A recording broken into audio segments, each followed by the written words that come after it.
en su historia, ha sido tremendamente relevante. Y también lo va a hacer ahora, una vez que nos recuperemos de la pandemia, o precisamente para recuperarse de la pandemia. Pero el problema es que necesitamos más empresa, necesitamos mejor empresa.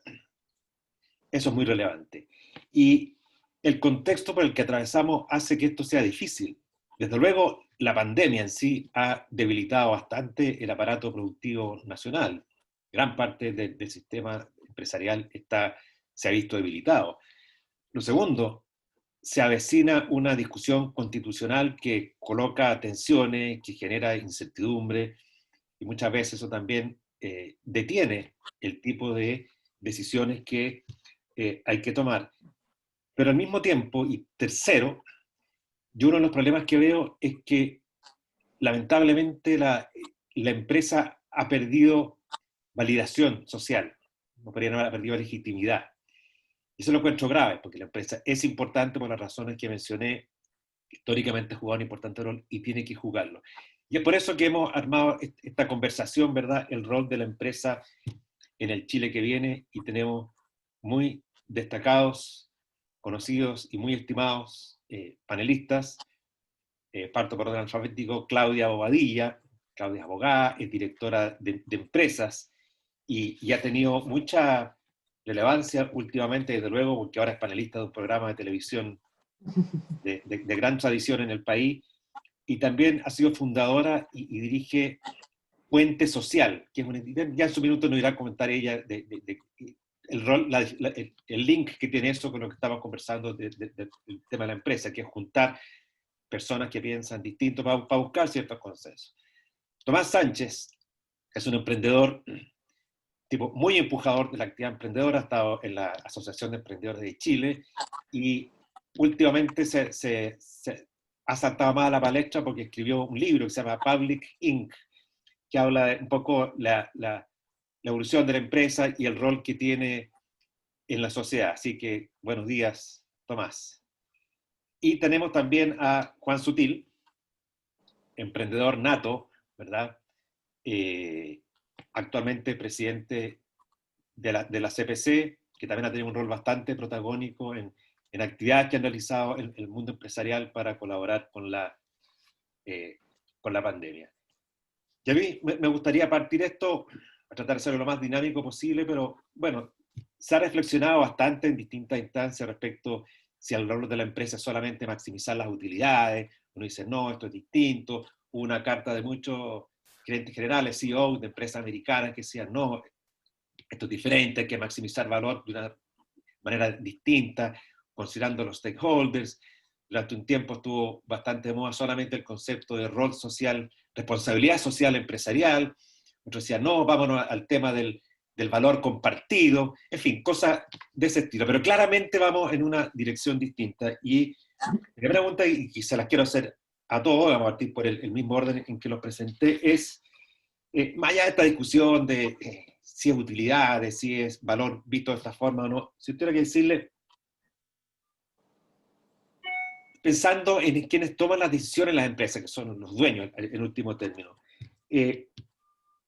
¿cuáles serían los tres principales ejes que debieran estar como en el centro? Hay muchos, pero si yo les preguntara tres, ¿qué cosas me dirían ustedes que es lo central que le permita? Estoy pensando en el tema de cómo mejorar la validación social de la empresa, o sea, que está muy cuestionada y creo que es muy relevante para el futuro. Entonces, ¿en qué tres cosas ustedes se centrarían? Partamos contigo, Claudia. Gracias, Hernán, y gracias por la invitación, y saludos a Juan y a Tomás. Qué gusto estar con ustedes hoy día. Mira, voy a ir a los tres ejes que considero principales, pero antes de eso quisiera como plantear dos reflexiones. Una es que efectivamente tú ya lo anticipas, la empresa tal como la conocíamos y que ha sido un motor de progreso para el desarrollo de nuestro país considerable, y eso es evidente en las cifras macro de los últimos 30 años, esa empresa tal como la conocíamos no es la empresa que vamos a necesitar desde ahora en adelante. porque el mundo cambió y no solo cambia a raíz o como consecuencia de los movimientos sociales que no son solo prioritarios nuestros, sino que los vemos en distintas partes del mundo. También cambia profundamente con esta pandemia, evidentemente, pero también cambia profundamente por una disrupción tecnológica que, si ya estaba siendo acelerada, lo que ha hecho esta pandemia es acelerarla aún más. Por lo tanto, esa configuración de elementos hace que la empresa tenga que profundamente replantearse cómo va a ser desde ahora en adelante no solo su rol, sino cuál es, primero, y aquí entro a los ejes esenciales, cuál es su propósito, y ahí lo primero que tendríamos que hacer, todos quienes somos parte de la actividad empresarial, es hacernos al menos dos preguntas. ¿Cuál es el tipo de sociedad que queremos construir? Porque somos actores políticos en el sentido amplio de la concepción de lo que es la política, y cuál es el país que queremos dejarle no solo a nuestros hijos y a nuestros nietos, sino que a todos los hijos y a todos los nietos de nuestro país. Entonces es mirar nuestra actividad en un contexto de país que tiene que ver precisamente con tu preocupación totalmente válida y evidente, que es la crisis de legitimidad y confianza que hoy día lamentablemente todos los actores, incluido el mundo empresarial, carece. Lo segundo, creo que como eje central, es terminar de una vez por todas con esta como percepción o comprensión errada de mi punto de vista de que la dimensión social y la dimensión financiera, voy a poner esas dos dimensiones por el momento, son antagónicas. ¿Ah? Yo creo que la evolución empresarial lo que nos va a lo que nos va a llevar a decir cómo ponemos la dimensión financiera y la social, y estas dos curvas se encuentran en un punto de equilibrio que genere valor, y ya incluso se habla de conceptos distintos al valor compartido, hay una evolución en eso, y por lo tanto significa integrar la dimensión social en el core, en el corazón de la estrategia de la compañía y no dejarla en los márgenes de la compañía. Y eso tiene una serie de desafíos que podemos abordar en la conversación. Y lo tercero que es relevante, y relevante particularmente lo que tú planteas sobre la crisis de legitimidad del mundo empresarial, es cómo hemos construido nuestras relaciones. ¿Ah? Y ahí nuestra mirada, y muy influenciada por el trabajo de Puente Social, por esa comprensión de la realidad sin filtro, es que necesitamos realmente ponerle mucho trabajo y energía a lo que es el desarrollo y la construcción de una infraestructura de relaciones de la empresa con todo su contexto, ¿ah? Que no solamente son los actores evidentes o los stakeholders evidentes que siempre mencionamos, sino que es con la sociedad completa. Y en eso es entender desde nuestro punto de vista dos cosas esenciales. Tenemos que ir a escuchar y ir a conocer las personas que son nuestros clientes ciudadanos y los territorios donde desplegamos nuestra actividad. Hoy día yo no concibo estar sentada en el directorio de una compañía y no conocer las comunas y quiénes son nuestros clientes ciudadanos, y no intermediadamente, sino que directamente, y eso pasa por escuchar, salir a recorrer territorios de manera consistente y recurrente, y desde nuestro punto de vista colocar en el centro de la creación de esa infraestructura de relaciones a la persona y a su dignidad y al respeto del medio ambiente. Gracias. Y tú, Tomás, bueno, en tu libro planteas también varias de estas cosas. ¿Cuál es tu mirada? ¿Cuáles serían tus tres ejes para mejorar la validación del mundo empresarial, emprendedor también? Bueno, muchas gracias, Hernán, por la invitación. Un gusto poder estar con Claudio y con Juan en esta conversa. A ver, claro, el tema lo trato extensamente en el libro. Y para intentar ser breve, creo que hay un pilar que encuentro un eje más fundamental que los otros dos que voy a mencionar. Y para mí tiene que ver con el propósito de la empresa. Pero el propósito de la empresa no comprendido solamente como un eslogan o como una nueva forma de hablar de la misión, visión, sino que como un propósito, como un ente ordenador de toda la empresa. Es decir, cuando una empresa tiene claro hacia dónde va y tiene claro cuál es su propósito último, no solamente justamente la maximización de utilidades, la gran gracia es que ese propósito se transforma en un ente ordenador de toda su cadena de valor, porque en el fondo ordena los objetivos del directorio con los del management, con los de las personas que están en terreno, con los vendedores, pero también su discurso se ordena. porque se ordena su propuesta de valor de cara a sus clientes, se ordena de cara a las comunidades, se ordena de cara a los proveedores. Entonces, por eso creo que es tan importante el trabajar y el reflexionar sobre el propósito. Que no sea algo que simplemente se lo encargamos a la gerencia marketing, lo sacó en un par de días, quedó muy lindo, eso nos sirve para organizar las presentaciones de estrategia, sino que sea algo que termine por impregnar la cultura, y de esa manera la empresa se transforma en un animal muchísimo más eficiente, más productivo, o sea, es decir, tiene una cantidad de consecuencias de sinergia muy importantes. ¿Bien? Entonces creo que el primer y principal eje es el propósito. Y los siguientes dos, que los trataría como secundarios, primero es el tema de la innovación, porque simplemente, más allá que sea un cliché decirlo, hoy día justamente en un mundo cambiante, la empresa tiene que sobrevivir, y para sobrevivir hoy día tiene que innovar, y tomándonos un poquito en serio la innovación, y no solamente como un titular, es que las empresas no están hechas para innovar.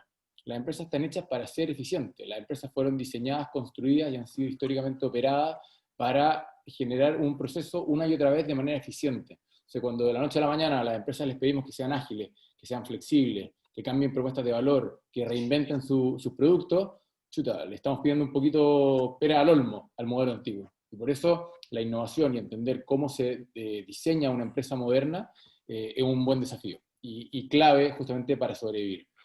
Y por último, creo que tiene que ver con la inclusión. Es decir, la empresa, creo yo, hoy día es presa de su propio éxito.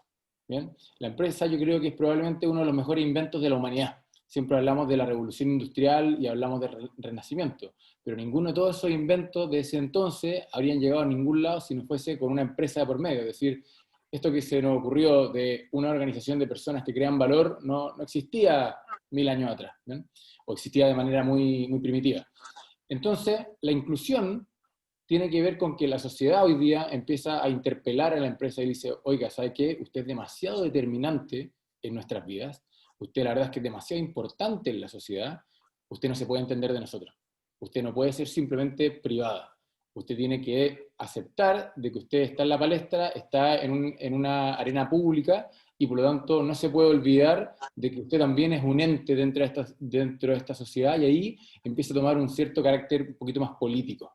¿Bien? Y yo creo que ese también es un buen desafío que a su vez se relaciona con lo que recién decía Claudia, de, bueno, cómo conversamos con las comunidades, cómo se genera una infraestructura de relaciones que de nuevo, es un desafío complejo porque no estábamos acostumbrados a eso. No, toda la razón. Juan, tienes que colocar el micrófono.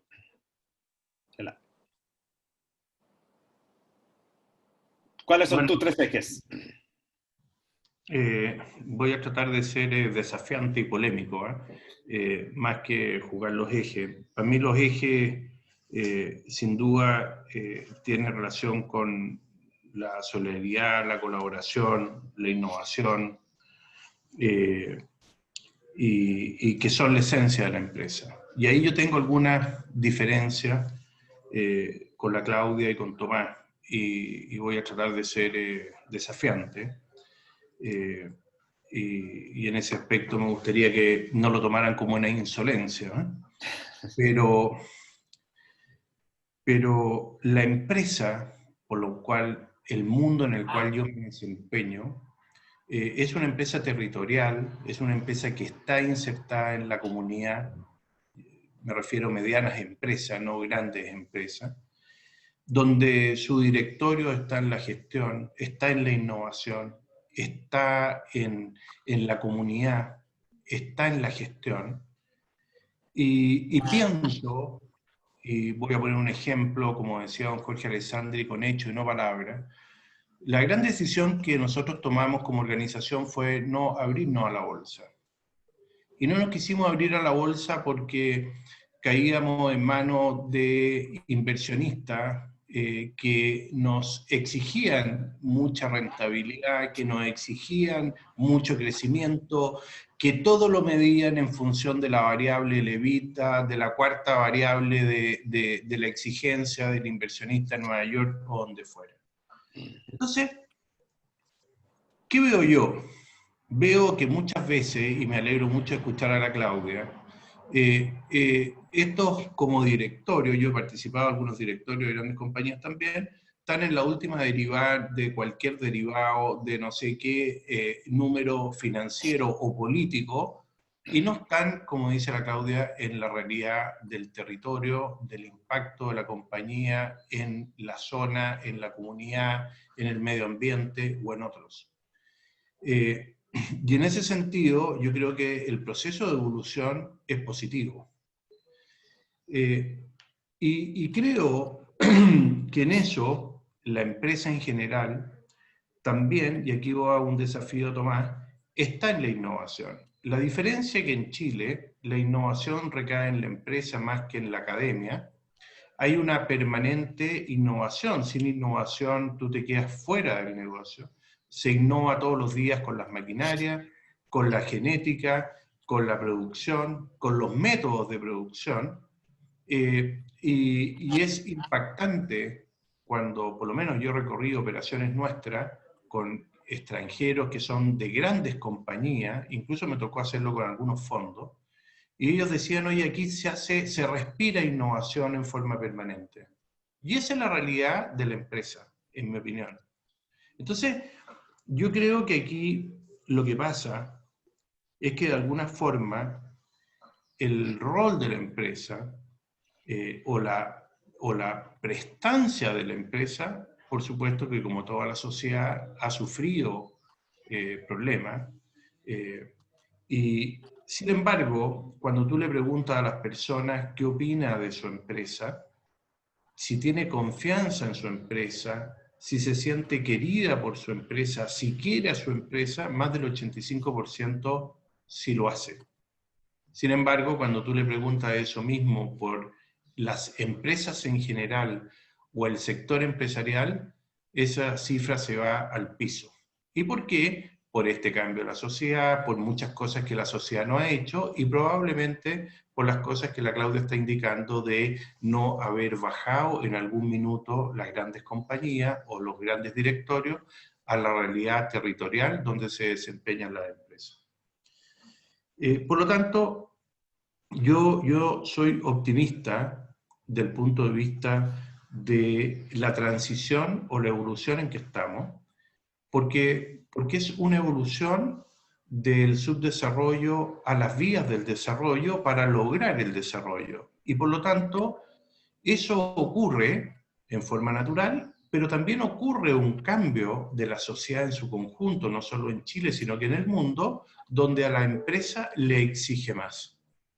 Y ahí vienen situaciones como, por ejemplo, el sistema B, que lo que hace es precisamente evolucionar en términos de ir más allá de bienes y servicios, que por cierto son importantes porque es parte del rol de la empresa, pero también está el rol de los stakeholders, el rol de las personas, el rol del impacto de la empresa dentro de su comunidad.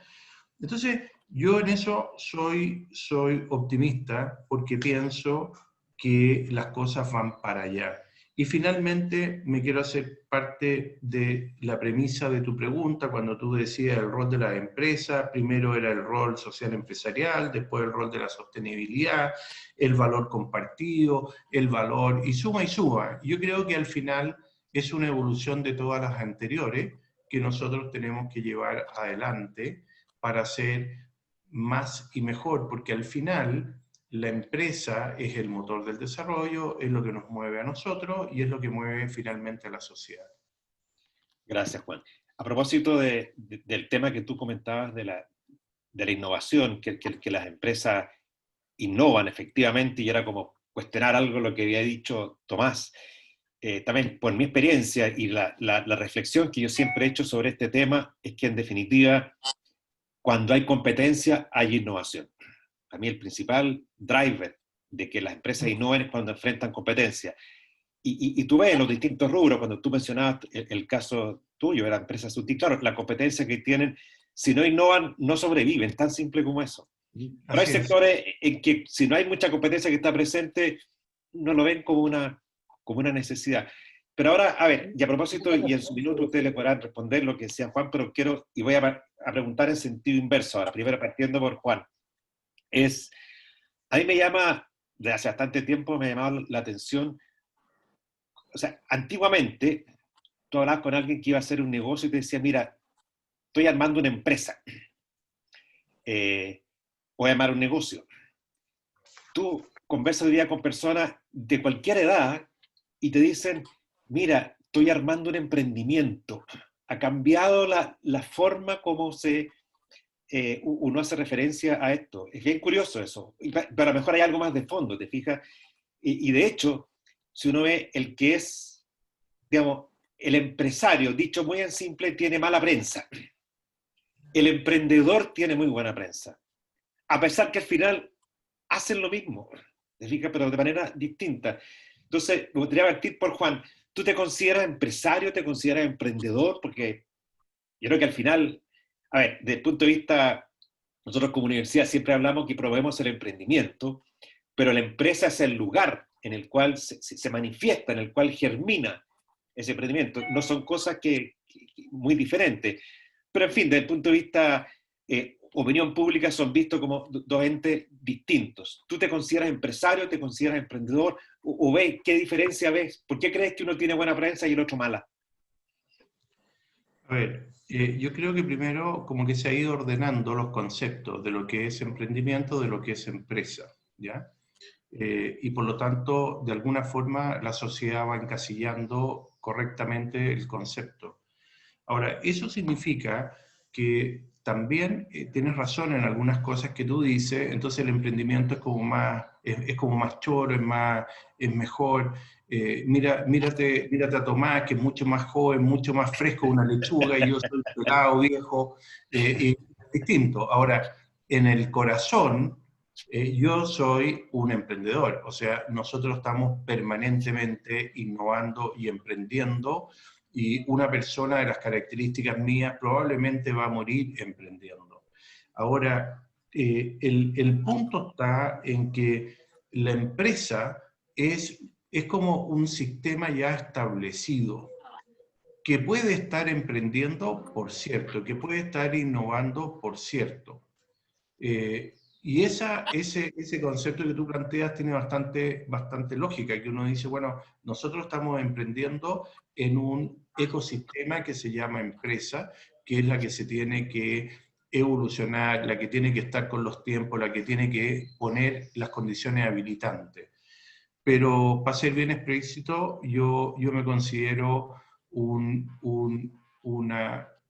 emprendedor, hoy día empresario, y no tengo asco en decir que soy un empresario, porque creo que es importante también mostrarse tal cual uno es. Gracias, Tomás. Yo creo que, y también en tu libro se ve bien reflejado esto, digamos, el emprendedor hoy día en la sociedad actual es un agente de cambio, es una persona que promueve cosas distintas, que tiene una mirada diferente, que se para frente al mundo de una manera diferente, que cree que puede cambiar el mundo, que cree que con su acción puede influir y quiere hacerlo. ¿Cuál es tu visión de, ya como decía Juan, ¿verdad? Que eres más joven, tienes más frescura, etcétera? ¿Cómo ves esta aparente dicotomía entre ser emprendedor y ser empresario? ¿O es lo mismo? Yo creo que no hay dicotomía, de hecho, en buena forma es lo mismo. Es decir, todo emprendedor quiere ser empresario. El emprendedor es simplemente el empresario chico, el tipo que todavía tiene mucho más riesgo en su espalda y por lo tanto, por decirlo, no le ha ido bien y sigue siendo una apuesta. Y en ese sentido, yo creo que justamente, y me tomo de lo que tú decías al principio del seminario, es que el desafío que tenemos hoy día es cómo se reconcilia al final la sociedad con el empresariado. Al final es peligroso que el empresariado tenga mala prensa, es malo para la sociedad en su conjunto. Y yo creo que esto simplemente nace, esta mala prensa, en que cuando uno ve al emprendedor, uno ve, como dicen los gringos, como el underdog, y uno siempre como que le gusta que al que le está yendo mal le vaya bien, entonces por eso uno lo apoya y tiene buena prensa, y uno quiere apoyar a un emprendedor, y uno quiere comprar local, y así. Y cuando el emprendedor se transforma en empresario, la sociedad tiene esta visión de que el empresario como que se va, se desconecta de la sociedad, se queda en el Olimpo y gana plata sin trabajar. Esa es la caricatura, ¿cierto? Y creo que ahí es justamente muy valiosa el empresario que no es así, el empresario que justamente hace buena prensa y alguien que está conectado con los territorios en los que opera, que está conectado justamente con la cultura de su empresa, con sus empleados, que recorre los pasillos, y ese estilo de liderazgo yo creo que es al que hay que darle también más prensa. Es decir, creo que también el empresariado tiene que preocuparse de las comunicaciones y no encerrarse y decir, no, me está yendo bien en mi negocio y me voy. Porque me está yendo bien en mi negocio y no tengo que comunicar nada, bueno, ha terminado en esta mala prensa que nuevamente creo que es peligrosa. Es decir, es muy importante que se reconcilie la empresa con la sociedad.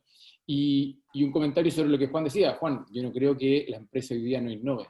Creo que simplemente lo hace y tiene que seguir haciéndolo más, y al mismo tiempo es constatar que constituye un desafío para muchas empresas. O sea, a mí, con muchas empresas que me ha tocado trabajar, muchas innovan, a muchas les cuesta, y muchas les cuesta más de la cuenta, por decirlo así. ¿Pero tú compartes, Tomás, de que la competencia es un gran driver de la innovación?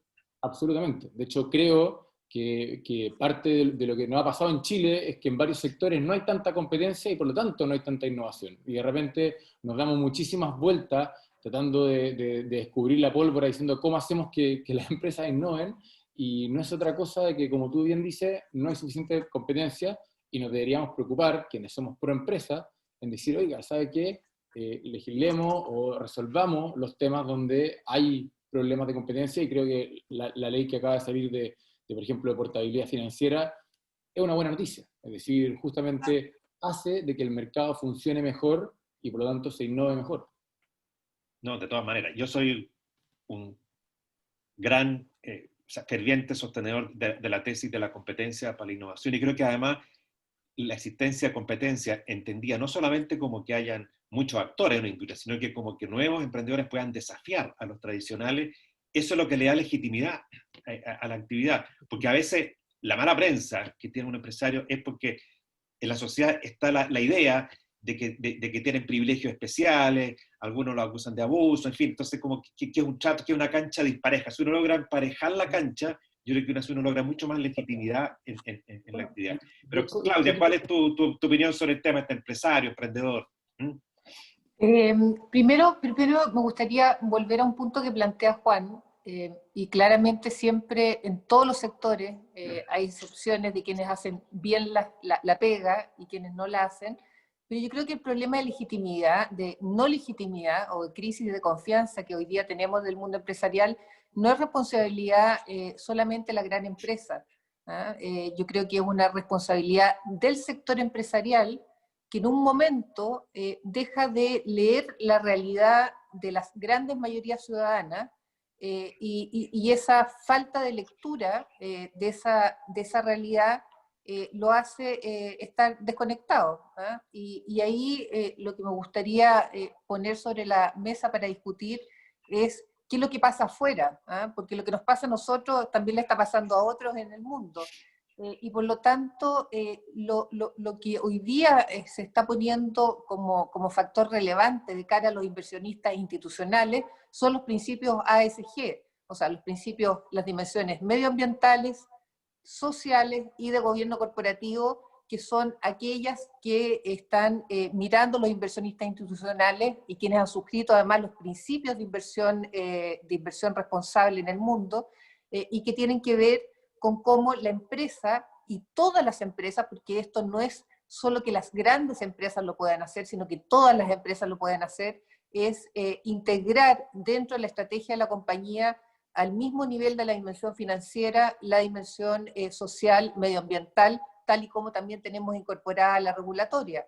Entonces es una forma distinta de hacer empresa. Yo creo que esto no estamos en un momento histórico de hacer algo mejor de lo que hacíamos antes. Yo creo que estamos en un momento de transformación cultural de nuestras compañías que es tremendamente necesaria, no para poder seguir haciendo el negocio, sino para seguir existiendo en el mercado. Y respecto a la pregunta de la innovación y por qué parecía que los emprendedores gozan como de mejor imagen, yo creo que eso tiene varias explicaciones. Una, el mundo emprendedor en general responde a una generación. Estoy pensando, no Juan, en que tú no seas un emprendedor, estoy pensando en lo que hay en el imaginario colectivo de lo que es un emprendedor hoy día. Responde a una generación distinta a la nuestra.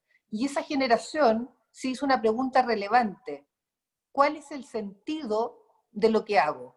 Y cuando uno se hace la pregunta respecto al sentido de lo que hace de la actividad empresarial, ese mundo, esa nueva generación, entendió que el sentido no solamente era generar las utilidades para sus accionistas, sino que tenía que salir y dar un paso más allá y tener un compromiso social, un compromiso con la sociedad, y eso también se traduce, por ejemplo, en las empresas D.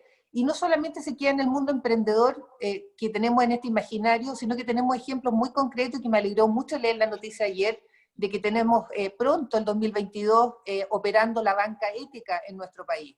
Es una transformación impresionante. Es el fundador, viene del mundo financiero tradicional, entiende que tiene que transformarse, no es un pequeño cambio el que hace, innova profundamente y es capaz de desarrollar un proyecto del mundo financiero muy distinto a los tradicionales que nosotros conocemos.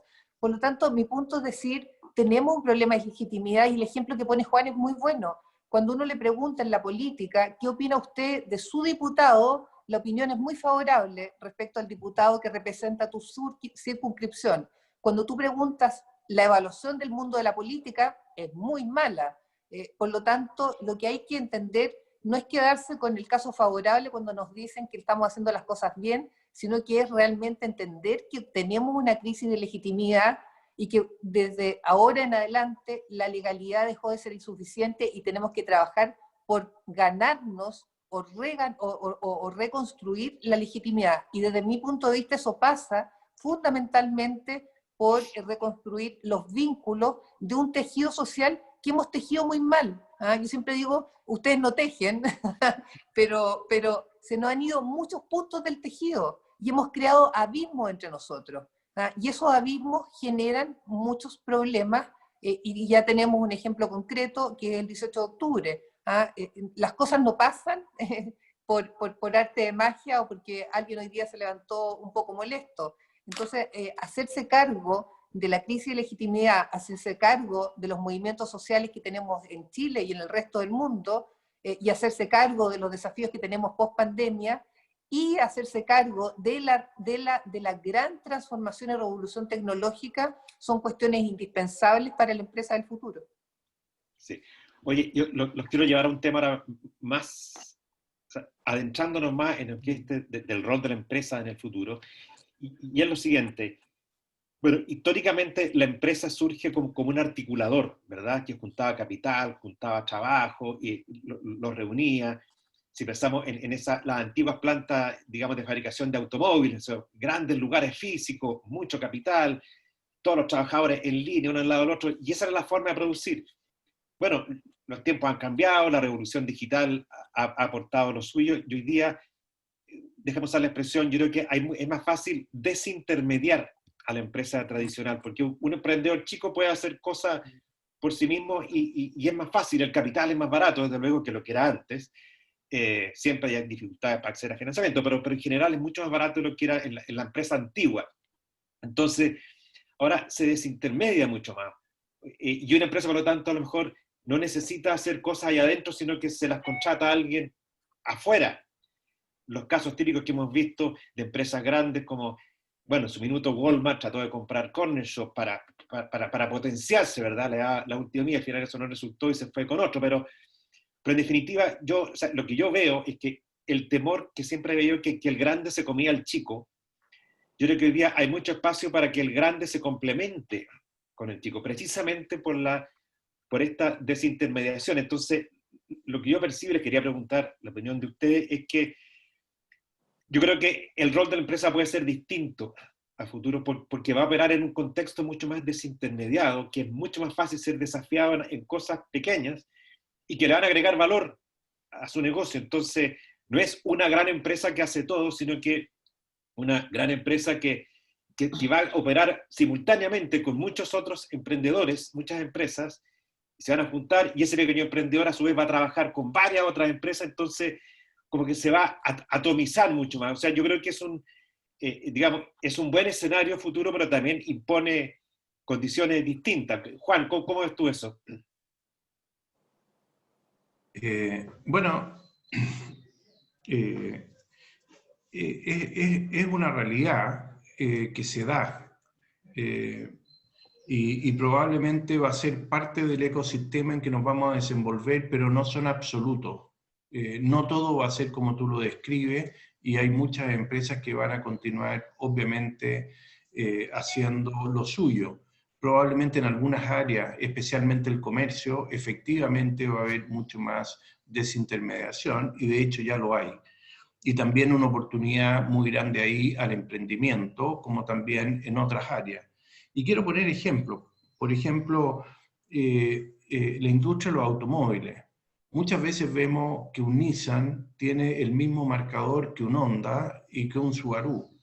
O muchas veces vemos que el motor de un auto coreano es el mismo que uno japonés o chino.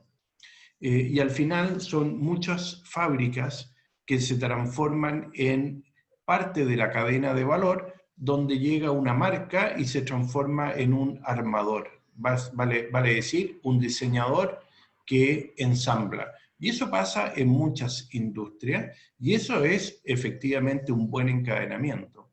Y yo creo que eso también tiene relación con el grado de madurez de la economía en la cual se desenvuelve el país en cuestión. Entonces, yo tiendo a pensar que esta cadena cada vez va a ser más de esa forma que la forma tradicional que vimos en el pasado. También me quiero hacer cargo de un tema de la competitividad. Chile, sin duda, por lo menos para mí como empresario, con todo lo que yo he recorrido el mundo vendiendo con un maletín, es de los países más competitivos del mundo, es despiadado. Hay países que tienen el tree system, por ejemplo en Estados Unidos tú eres importador, eres distribuidor o eres retail. Y eso está en diferentes áreas de la economía y está normado. En Chile no es así, en Chile todos compiten, todos pueden tener una compraventa de auto, todos pueden tener un comercio, todos pueden tener un supermercado, una botica o lo que quieran. Entonces, yo creo que en ese sentido, la mirada que uno debiera tener es hasta dónde nos vamos regulando precisamente para que lo que tú estás planteando suceda y para que la concentración no nos consuma y haya espacio específicamente para el encadenamiento de toda esta cadena que es fundamental precisamente para hacer más equilibrado el sistema productivo del país. Gracias. Tomás, ¿y tú cuál es tu visión de la opción que esta desintermediación le abre a nuevos emprendedores para poder complementarse con lo que es la, comillas, empresa tradicional? A ver, yo creo que es un tema fascinante, de hecho también lo toco en el libro en un par de capítulos. A ver, yo creo que acá hay una tremenda oportunidad que muchas veces nos está costando, y lo he vivido en carne propia, todavía ajustarnos a esto de cómo grandes trabajan con chicos, ¿bien? Pero justamente yo creo que a su vez está como cambiando el paradigma de lo que era una empresa, entendiendo que era como una organización cerrada, un poquito apoyándonos en la clásica teoría de la firma de Ronald Coase, y entender de que cuando los costos de transacción bajan, es decir, me cuesta menos relacionarme con alguien que estaba afuera, porque antes justamente la teoría de la firma dice, como hay costo de transacción, nos conviene tener empresas grandes que sean capaces de hacer todo dentro in-house y por lo tanto no tengo el costo de transacción de tener que relacionarme con un externo. Pero cuando el costo de transacción baja y por lo tanto relacionarme con un proveedor y ese proveedor ya no solamente está cruzando la calle, sino que está cruzando la frontera y puede estar al otro lado del mundo, es que uno se da cuenta de que justamente empieza a haber una especie como de teoría de lo que se llama microservicios, de que yo empiezo a consumir un montón de cosas de diferentes lados, los software, los proveedores, los servicios empiezan a ser cada día más específicos, ¿bien? Y ahí es cuando uno empieza a entender que la cadena de generación de valor empieza a ser más compleja y empieza a parecer más como un sistema abierto, más que como una organización cerrada, ¿bien? Y trabajar en este sistema abierto también implica aprender nuevas formas de trabajar, son nuevos procesos, entender de que partes de la generación de valor van a estar fuera y también donde las empresas empiezan a entender dónde realmente está su core, dónde realmente son mucho más competitivos y se dan cuenta que tal vez no era la fabricación del producto, sino que tal vez ellos tenían muy buenos canales de venta o tal vez no tenían tan buenos canales de venta, pero tenían una muy buena marca y ahí se empiezan a generar incentivos y bueno, hay un camino largo por recorrer, pero yo lo veo al final como una oportunidad muy buena porque genera competencia, pero también porque genera muchas oportunidades para nuevos emprendedores. Y para las mismas empresas grandes de hacerse más competitivas aún, porque van a ser más productivas al incorporar dentro de su cadena de valor terceros muy productivos. Y en tu caso, Claudia, ¿cómo ves este fenómeno, el impacto que puede tener la desintermediación?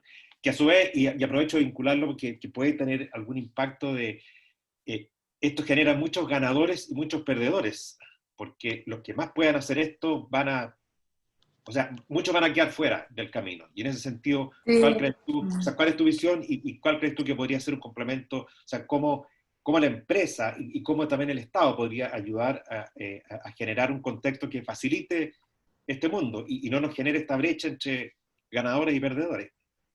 Excelente el punto que plantea Hernán. A mí me gustaría complementar lo que ha planteado Juan y Tomás desde una perspectiva distinta. Y para eso quiero recurrir a algo que ya no es una moda, sino que se está instalando la discusión en el mundo, y hay una economista tan distinguida como Mazzucato que lo ha estado planteando, que es transitar a la economía del bien común, que tiene mucho que ver con esto de la desintermediación, porque lo que hay en la base, porque a mí me gusta ir como a ver qué es lo que hay en eso de la desintermediación, es instalar un principio que es el principio de la colaboración para competir, ¿ah? Que es una cuestión distinta a competir para seguir existiendo en el mercado, sino que cambia el eje y dice la economía del bien común se basa en dos principios fundamentales que tienen que ver con un principio de solidaridad o fraternidad y de colaboración para poder competir en este nuevo mundo. El otro punto que me parece relevante de cara a tu pregunta es que no solo la desintermediación, sino que el cambio tecnológico acelerado que estamos viviendo va a dejar a muchas personas desplazadas, ¿ah? Vamos a tener un problema grande en el mercado laboral de trabajadores y trabajadores que van a quedar desplazadas de esta nueva economía, y la discusión que ahí se viene, que era la segunda que quería también poner en la mesa, tiene que ver cómo el mundo empresarial, el Estado, en lo que le corresponde, y ahí tiene un rol fundamental, se hacen cargo de poder generar nuevos modelos, innovaciones respecto a cómo vamos a abordar esos desafíos. Y ahí hay dos conversaciones que son fundamentales y que también están sobre la mesa y que aparecieron sobre la mesa en el día de ayer también en nuestro país. Primero, vamos a entrar a la discusión de un ingreso básico universal, y lo segundo, cuál es el rol de la empresa en crear una red o un sistema de bienestar social que permita que todas las personas, no solo quienes están más cercanos a nuestra actividad, puedan tener una vida sin fragilidad y sin la angustia permanente de tener que llegar a fin de mes, lo pongo en esos términos. Y eso es tremendamente relevante por lo que estábamos hablando desde el principio. O sea, no va a bastar tener legitimidad, no basta con que hagamos bien la pega, no basta con que innovemos, porque si no tenemos un tejido social cohesionado que nos permita desarrollar nuestra actividad en paz y en libertad, estamos poniendo en riesgo el negocio completo y cuestiones más centrales aún, como es la estabilidad de nuestro propio sistema democrático. Entonces esto es una cuestión que se teje de distintas maneras y están todas estas hebras conectadas. Entonces creo que hay que tener una mirada de complejidad y no solo mirarlo parcialmente sobre qué es lo que es la empresa, cuál es el rol del Estado, qué pasa con la sociedad, porque estamos en un mundo de interconexión total entre todas estas variables. Oye, y ahora les cambio la pregunta un poco a lo que viene en términos de los desafíos que el país está enfrentando. Se avecina una discusión constitucional que va a ser compleja, obviamente, que va a generar tensiones. Incluso si tomamos en cuenta lo que han dicho todos acá, ustedes tres, en el sentido de cuál tiene que ser el rol de la empresa, de no solamente centrarse en esto, tener vinculación con las comunidades, en fin, todo eso. Pero a juicio de ustedes, ¿cuáles son las condiciones de contexto fundamentales que van a tener que prevalecer? Lanzo las ideas, al menos en las que yo creo que son muy relevantes. El tema de la propiedad privada es muy importante, el tema de generar igualdad de acceso a distintos, la libertad de emprendimiento, digamos, que uno pueda involucrarse en cualquier tipo de actividades. Yo creo que el tema de en el mundo que viene, la flexibilidad laboral, que tiene también mala prensa, porque la gente lo asocia a precariedad, yo creo que va a ser muy importante. Justamente en el tema, en esto que hablamos de la desintermediación, es clave eso, alguien que pueda trabajar 2 horas acá, 4 horas allá, moverse para allá. Y hoy día, si seguimos pensando en esto de jornada fija de 40 horas, digamos, estamos yendo marcha atrás, digamos, porque lo que viene, los desafíos con la desintermediación, con la competencia, en fin, todo lo que hemos hablado requiere algo distinto. Yo les preguntaría a los tres, ahora va a partir por Juan, ¿cuál sería las condiciones de contexto clave que ustedes creen que tiene que prevalecer para esta nueva empresa que queremos construir, al Chile que viene?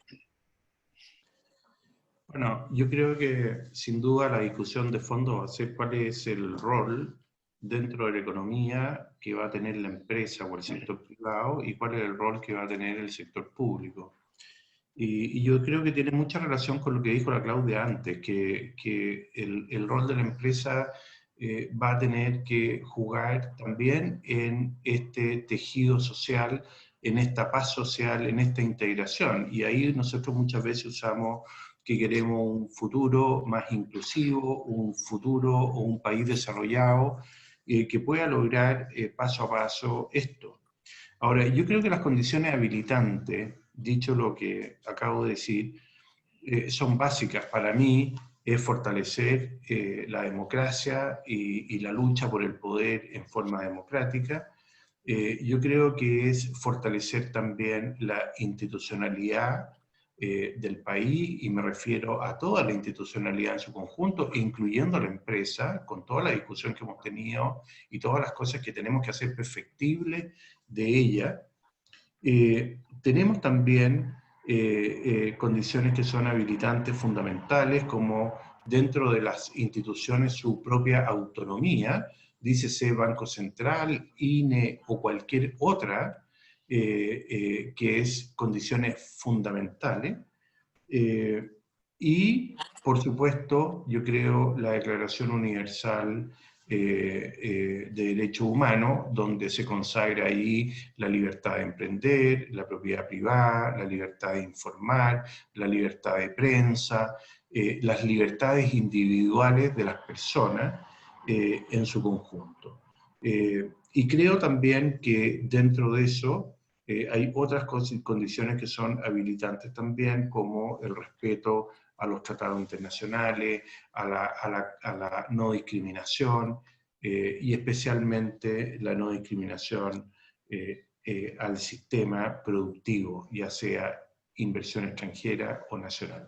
Yo creo que esas son condiciones fundamentales. Y finalmente creo que el proceso democrático que tenemos que construir tiene que generar también un equilibrio que permita que la sociedad vaya transitando paso a paso en sus avances, como ocurrió después de la Segunda Guerra en Europa, donde los países pasaban de la democracia liberal a la socialdemocracia, iban construyendo paso a paso sus avances y finalmente fueron encontrando el tejido social, como dice la Claudia, o el bienestar social, donde les permite de alguna forma ser más inclusivos, más felices, más equitativos, más igualitarios. Yo creo que eso, si tú me preguntas a mí, ¿cuántas veces lo sueño muchas veces como el país del futuro que debiéramos construir. Gracias. Y Tomás, ¿cuáles son para ti las condiciones de contexto fundamentales que deben prevalecer para que esta nueva empresa, digamos, se pueda desarrollar? A ver, para no repetirme con Juan, porque la verdad es que adhiero a todo lo que Juan recién expuso, para poner 3 cosas nuevas sobre la mesa, me sumaría brevemente a lo que tú comentaste sobre la flexibilidad laboral. Creo que es muy importante. Es decir, creo que uno de los principales hándicaps que tienen los emprendedores y las pymes cuando quieren salir adelante es que hay una legislación laboral que derechamente juega en contra de ella. Y eso no tiene por qué ser en desmedro de los trabajadores. Justamente podemos innovar un poquito en la legislación y que todos salgan bien parados, pero justamente es muy necesaria una legislación más flexible. Y después, yendo a 2 temas un poquito tal vez más políticos, yo creo que primero, creo que necesitamos una actitud de diálogo.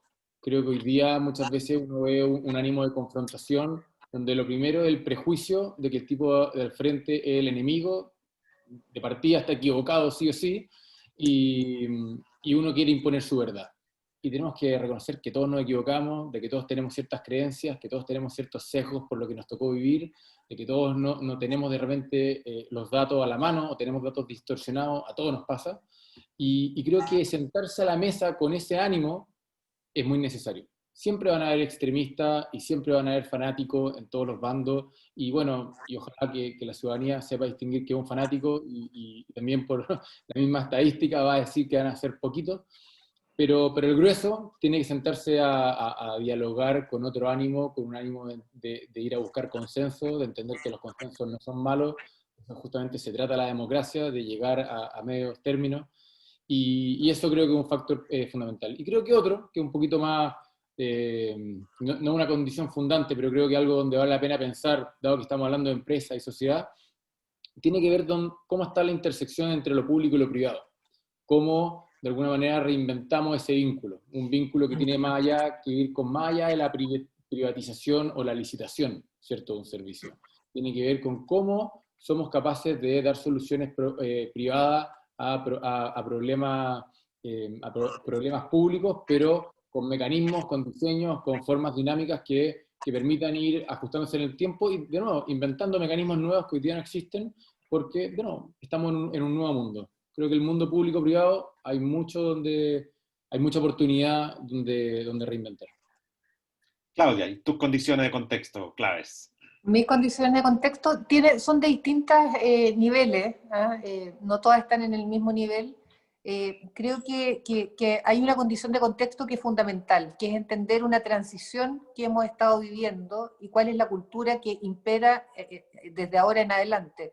Es una transición desde la tolerancia al respeto, a la cultura de la diferencia. Y eso es tremendamente relevante como condición de contexto para las empresas, porque lo que la cultura de la diferencia plantea es que no es que yo solo incluyo la diferencia, sino que valoro esa diferencia para generar diferenciación en mi propuesta de valor, ¿ah? En todos los ámbitos.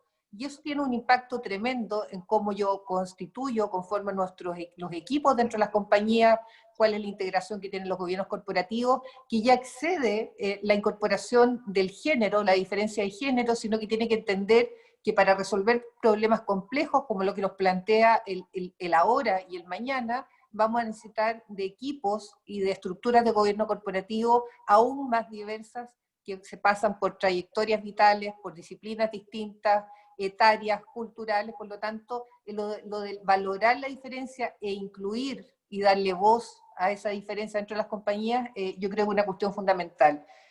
Lo segundo, creo que es relevante de cara a la empresa y que va a estar presente en la discusión que viene en este proceso constitucional, el de los derechos emergentes. Y ahí hay algunos derechos emergentes que son relevantes entenderlo de la empresa.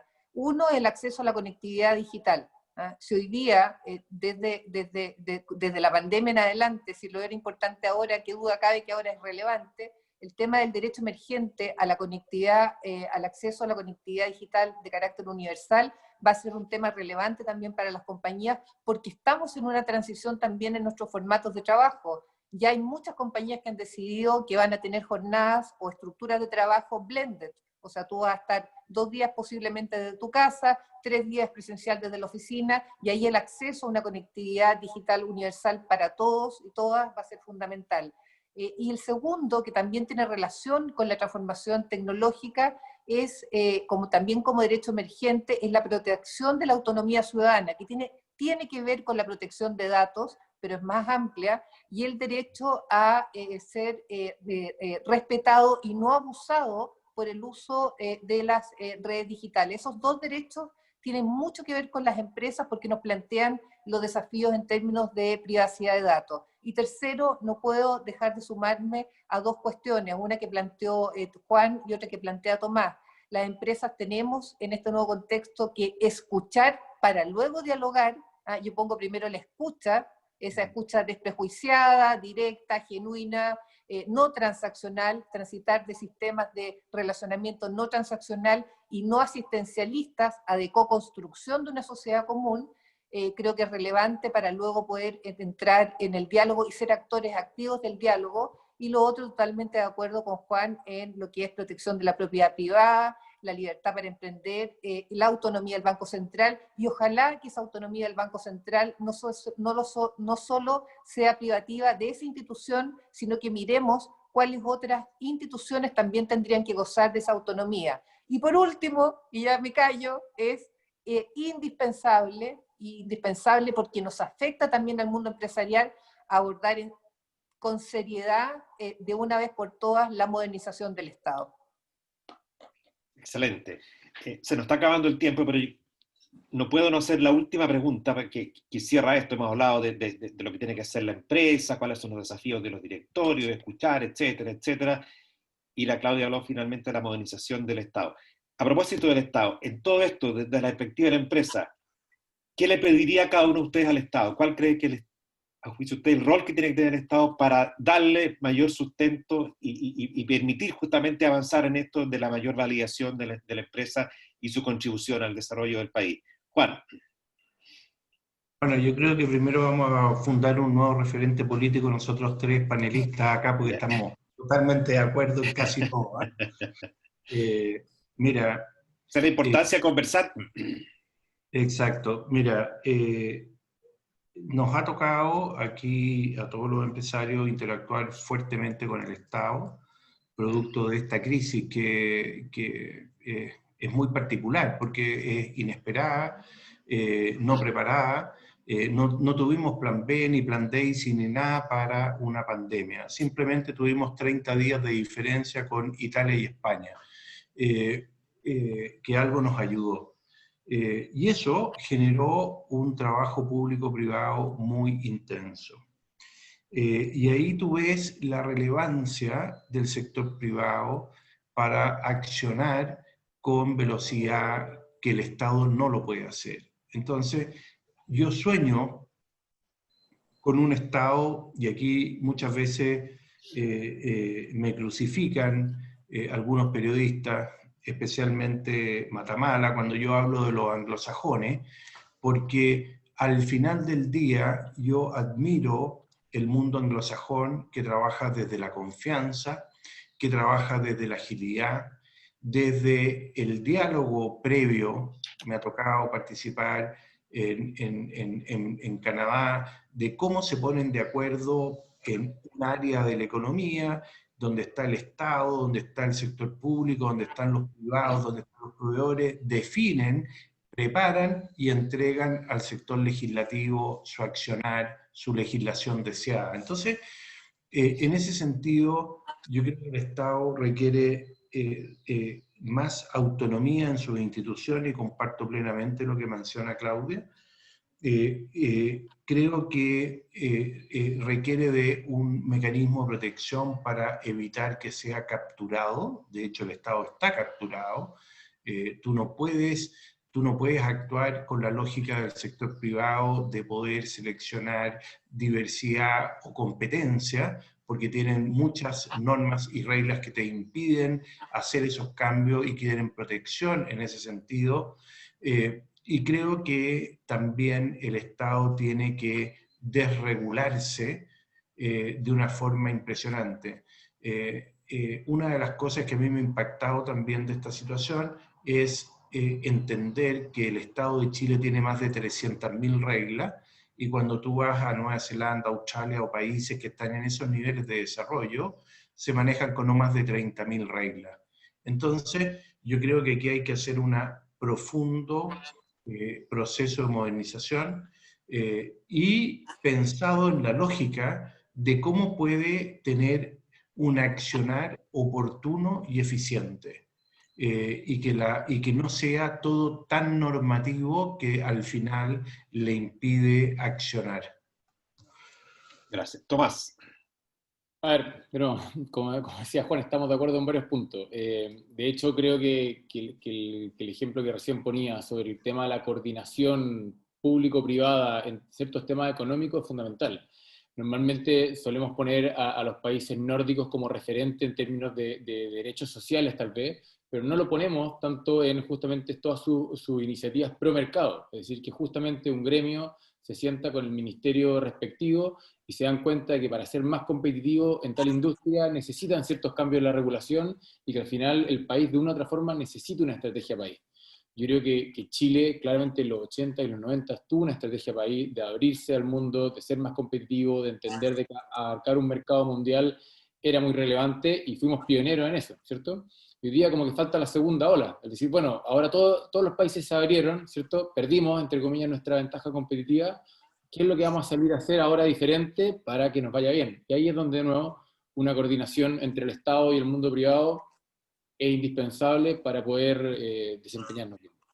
Gracias. ¿Y tú, Después, Claudia, qué le pedirías al Estado? Diría al menos 4 cosas. La primera, que no se olvide qué es lo que tiene que estar al centro de su actuar. Y al centro del Estado tiene que estar el ciudadano y la ciudadana. A eso se debe el Estado, a entregarle mejores servicios y mejor calidad en el amplio sentido de la palabra al ciudadano. Entonces no perder de vista que al centro de su actuar tiene que estar el ciudadano. Segundo, le pediría un sistema de servidores públicos aún más profesional y que no dependa de los plazos presidenciales, de los plazos de 4 años de cada gobierno, sino que evolucionemos un sistema como lo tienen el mundo anglosajón, en particular el Reino Unido, del civil servant, que es una carrera que yo hago en el mundo público, que trasciende al gobierno de turno y que evita lo que señala Juan, que son las capturas por grupos específicos. Tercero, le pediría eficiencia, y ahí se la pediría de 2 lugares. Uno, una revisión, pero muy profunda, de toda la ineficiencia que existe y sabemos que existe dentro del Estado. Y en particular miraría con atención el tema de la gestión de los subsidios. ¿Es tan eficiente la gestión de los subsidios? ¿Llegan a tiempo? ¿Están bien focalizados? ¿O deberíamos revisar y entender que a lo mejor, en vez de tener un portafolio de subsidios, deberíamos tener una buena gestión de esos subsidios encaminados a entregarlos a través de un ingreso básico universal? Es una pregunta que dejo planteada. Ahí tenemos mucha plata en juego, con mucha ineficiencia, y que por lo tanto deberíamos mirar. Y en términos de eficiencia también le pediría al Estado que realmente haga una incorporación de las tecnologías de información en sus procesos, porque claramente eso apunta, pero a la vena, a generar mayor eficiencia en el Estado. Tenemos ejemplos emblemáticos como fueron la transformación del Servicio de Impuestos Internos, que basó esa transformación y esa modernización principalmente teniendo como base la transformación tecnológica. Y como cuarto punto, transparencia, transparencia y más transparencia. Muchas gracias. Bueno, se nos terminó la hora. Créanme que a mí como moderador ha sido muy grata esta conversación que hemos tenido de muy buen nivel, muy variada. Así que le agradezco a Claudia, Tomás y Juan por su participación en este diálogo de economía del futuro, que lo hacemos periódicamente sobre distintos temas. Y también, bueno, muchas gracias a todos quienes se conectaron a esta transmisión, a este webinar. Y bueno, y muy pronto nos invitaremos a otra conversación tan interesante como esta, porque al final, Diálogo Economía del Futuro, lo que nosotros queremos ser es una plataforma, queremos juntarlos, queremos generar instancias de diálogo. Como decía Claudia, hay que escuchar, hay que dialogar, pero lo clave es sentarse a conversar con distintas posiciones. Y hoy día ha sido un excelente escenario para eso, y como mismo Juan decía, en muchas cosas están de acuerdo casi para formar un partido, ¿verdad?, de los 3 panelistas. Acá invitan al moderador también. Y yo creo que, claro, esa es la base y tenemos grandes desafíos por delante en el país, y sobre la base de la conversación creo que podemos avanzar bastante. Muchas gracias a todos y que tengan un muy buen día. muchas gracias, Gracias, Ariel. Hernán. Gracias, Juan. Muy Gracias, buenas. Tomás, y a la UDD. Un abrazo. Bien, igual me despido todo. Un gusto haber compartido. Chao, gracias. Chao. Buen día.